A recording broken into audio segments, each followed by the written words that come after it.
प्रश्न नंबर 10 दिया गया है y बराबर √a² minus x² comma x belong -a comma a such that दिया गया x प्लस वाई dy/dx बराबर 0 ब्रैकेट में दिया गया y नॉट इक्वल टू 0। इसका मतलब ये है कि y का मान 0 नहीं होना चाहिए। तो सबसे पहले नोट कर लें y बराबर √a² माइनस x²। यहाँ पे दोनों पक्षों का वर्ग कर दें ताकि अंडर वाले का अवकलन करने में दिक्कत ना हो। अगर दोनों पक्षों का वर्ग कर देंगे तो यहाँ पे हो जाएगा y का वर्ग y², यहाँ पे अंडर बढ़ जाएगा, आ जाएगा a² माइनस x²।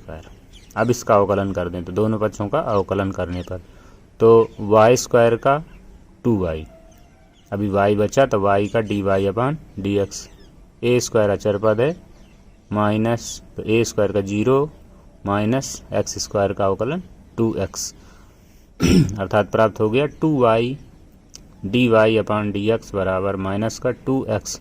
2 से 2 कट गया, ये माइनस का x इधर बचा, इसको इधर पक्षांतर कर लें तो आ जाएगा x plus y into dy/dx बराबर 0। यही हमको यहाँ पे सिद्ध करना था, ऊपर दिया गया था x प्लस वाई dy/dx बराबर 0। अतः फलन अवकल समीकरण का हल है। प्रश्न नंबर 11 दिया गया है 4 कोटि वाले किसी अवकल समीकरण के व्यापक हल में उपस्थित स्वेच्छ अचरों की संख्या है। तो किसी भी अवकल समीकरण में अगर उसका व्यापक हल ज्ञात किया जाएगा तो उसकी जितनी कोटि होगी उतने ही स्वेच्छ अचरों की संख्या होगी। इसलिए अवकल समीकरण के व्यापक हल में उपस्थित स्वेच्छ अचरों की संख्या बराबर होगी 4। प्रश्न नंबर 12 दिया गया है 3 कोटि वाले किसी अवकल समीकरण के विशिष्ट हल में उपस्थित स्वेच्छ अचरों की संख्या। तो जब किसी अवकल समीकरण का विशिष्ट हल ज्ञात किया जाता है तो उसमें स्वेच्छ अचरों की संख्या 0 होती है। एग्जाम्पल नंबर 4 दिया गया वक्रों के कुल y बराबर mx को निरूपित करने वाले अवकल समीकरण को ज्ञात कीजिए जबकि m एक स्वेच्छ अचर है। किसी भी वक्र का या किसी भी समीकरण का अवकल समीकरण ज्ञात करने के लिए उस समीकरण का उतनी ही बार अवकलन किया जाता है जितने की उसमें स्वेच्छ अचर हों। तो यहाँ पे m केवल एक स्वेच्छ अचर दिया गया है, इसलिए इसका केवल एक बार अवकलन करना है। तो दोनों पक्षों का x के सापेक्ष अवकलन करने पर तो y का अवकलन dy/dx, m गुणांक है तो m इंटू x और x का अवकलन किया गया तो 1 आ गया। तो ये यम का मान यहाँ से निकाल करके समीकरण 1 में रखने पर अगर हम समीकरण 1 में रख देते हैं तो प्राप्त हो जाएगा y into dy/dx into x बराबर, इसी को चेंज करके हम लिख सकते हैं x into dy/dx minus y बराबर 0। यहाँ पर कोई भी अचर पद नहीं है, यानी कि कोई भी स्वेच्छ अचर नहीं है, इसलिए यह एक अवकल समीकरण है। नोट, किसी भी वक्र में जितने स्वेच्छ अचर हों उसका उतनी ही बार अवकलन करना है। एग्जाम्पल नंबर 5 दिया गया है वक्रों के कुल y बराबर a sin x plus b, a sin x plus b, जहाँ पर a और b दोनों ही स्वेच्छ चर हैं।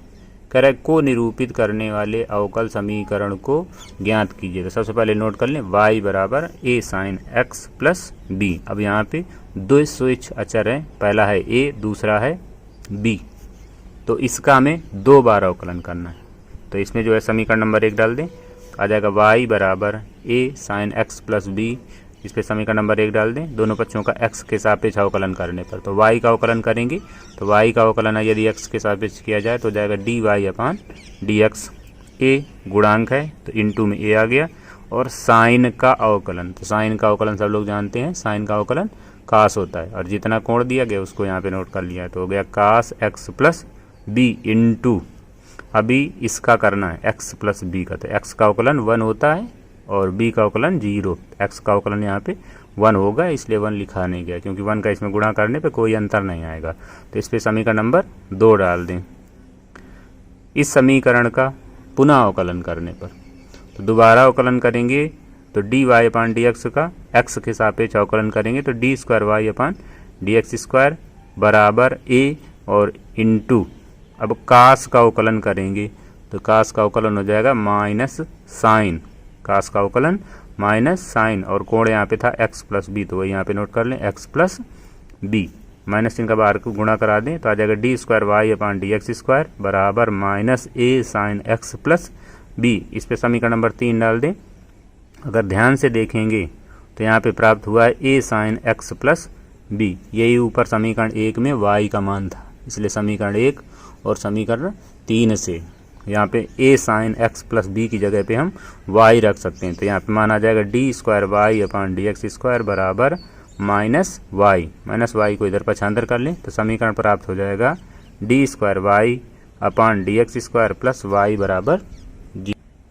एग्जाम्पल प्रश्न नंबर 6 दिया गया, ऐसे दीर्घवृत्तों के कुल को निरूपित करने वाला अवकल समीकरण ज्ञात कीजिए जिनकी नाभियाँ x अक्ष पर हैं तथा जिनका केंद्र मूल बिंदु पर है। शुरू में हमने बताया है कि दीर्घवृत्त का समीकरण होता है x square upon a square plus Y square upon B square बराबर 1।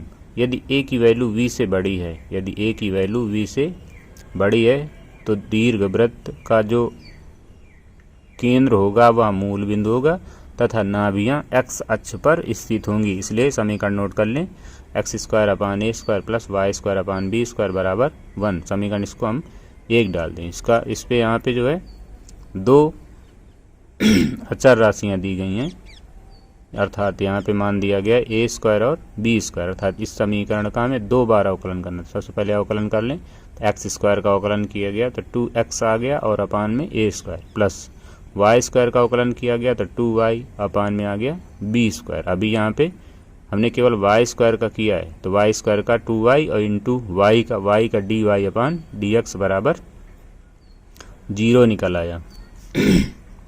इसको हम हल करके यहाँ से मान निकाले ले रहे हैं तो आ जाएगा 2y upon B square into d y upon d x बराबर माइनस का 2x upon a square, 2x upon a square, तो 2 से 2 यहाँ पे कट जाएगा तो मान निकल आया y अपान x into d y upon d x. इसका मान निकाल लें तो y अपान x into d y upon d x बराबर minus b square upon a square. इस पर हम समीकरण नंबर 2 डाले दे रहे हैं और यहाँ पे हमने एक बार अवकलन किया था इसका, इतने का यहाँ पे एक बार अवकलन किया था, इसका हम दोबारा अवकलन कर दें तो यहाँ पे 2x अपान ए स्क्वायर, इसका अवकलन करेंगे तो 2x यानी कि 2 और अपान ए स्क्वायर गुणांक हो गया, x का अवकलन किया गया तो 1 आ गया, अर्थात यहाँ पे आ गया 2 अपान ए स्क्वायर प्लस यहाँ पे 2 अपान बी स्क्वायर, ये गुणांक है इसलिए इसको बाहर कर लें और यहाँ पे 2 फलन बने, पहला फलन y और दूसरा फलन डी वाई अपान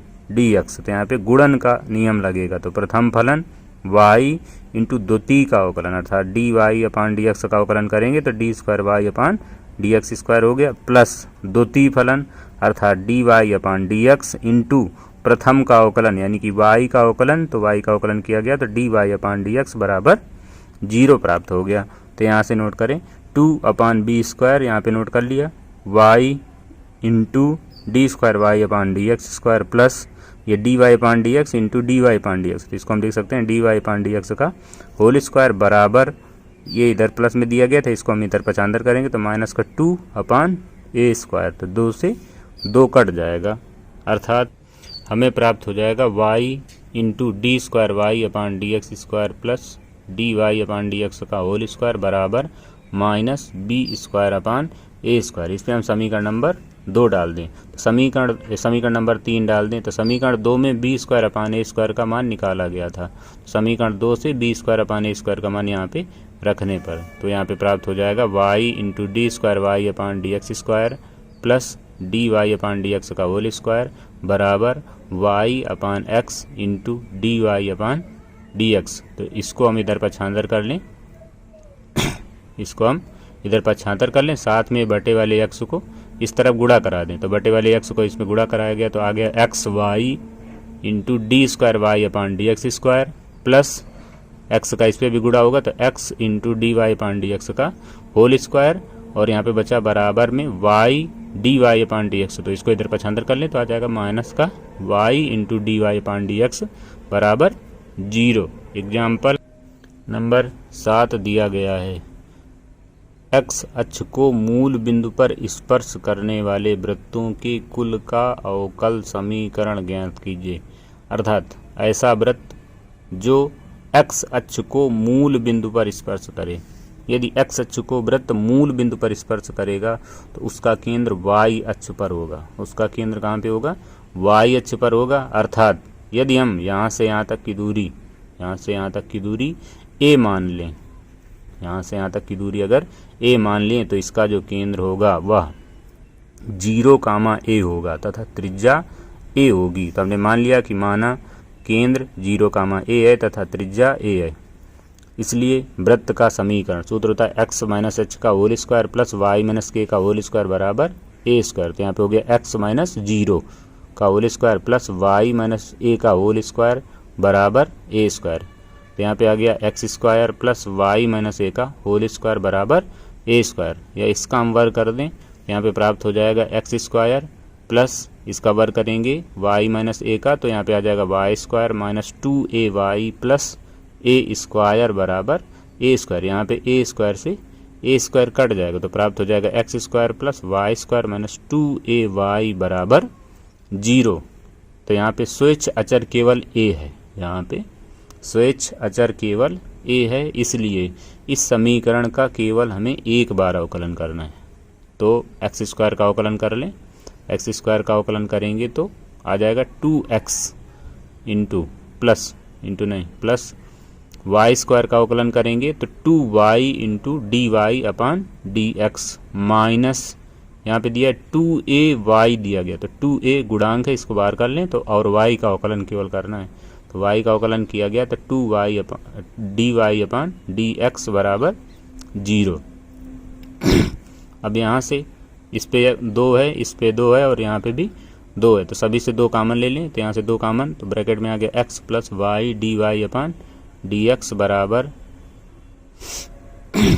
2a d y upon d x. यहाँ से 2 से 2 कट जाएगा तो यहाँ से हम a का मान निकाल लें, अर्थात ये d y upon d x इधर भाग में आ जाएगा तो यहाँ पे प्राप्त हो जाएगा x plus y into d y upon d x upon d y upon d x बराबर a।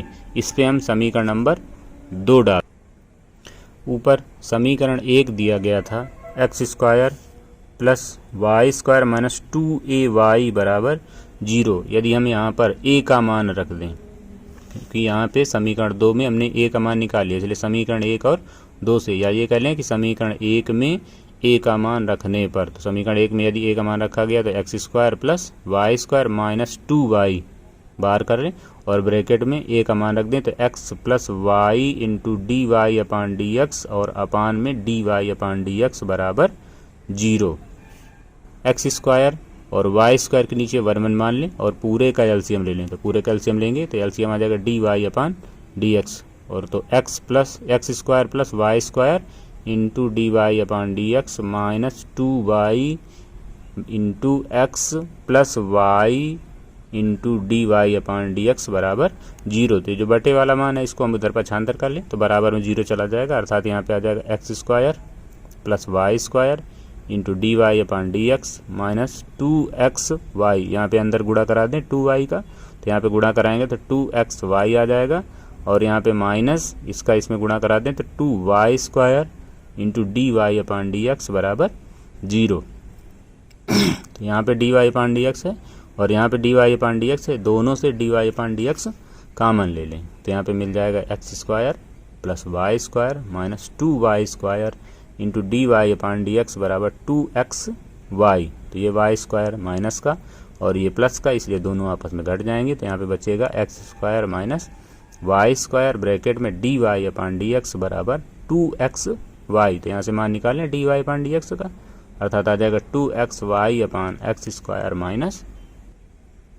एग्जाम्पल नंबर 8 दिया गया है, ऐसे परवलयों के कुल को निरूपित करने वाला अवकल समीकरण ज्ञात कीजिए जिसका शीर्ष मूल बिंदु पर है तथा जिसका अक्ष धनात्मक x अक्ष की दिशा में है।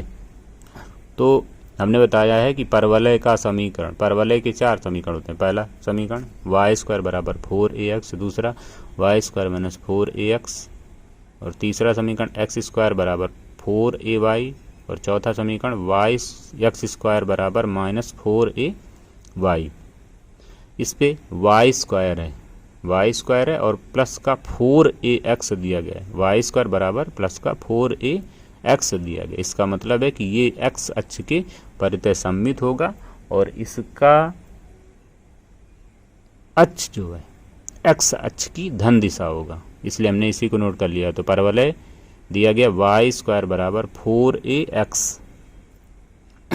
अब यहाँ पे a जो दिया गया वो स्वेच्छ अचर है, अर्थात इस समीकरण का हमें केवल एक बार अवकलन करना है, अर्थात वाई स्क्वायर का अवकलन किया गया तो 2y into d y upon d x बराबर 4a, और x दिया गया तो 4a गुणांक हो गया x का, इसलिए 4a इंटू एक्स का अवकलन किया गया तो यहाँ पे 1 आ जाएगा। तो 1 का इसमें गुणा करेंगे तो केवल 4a आ जाएगा, तो इसको हम समीकरण नंबर 2 डाल दें।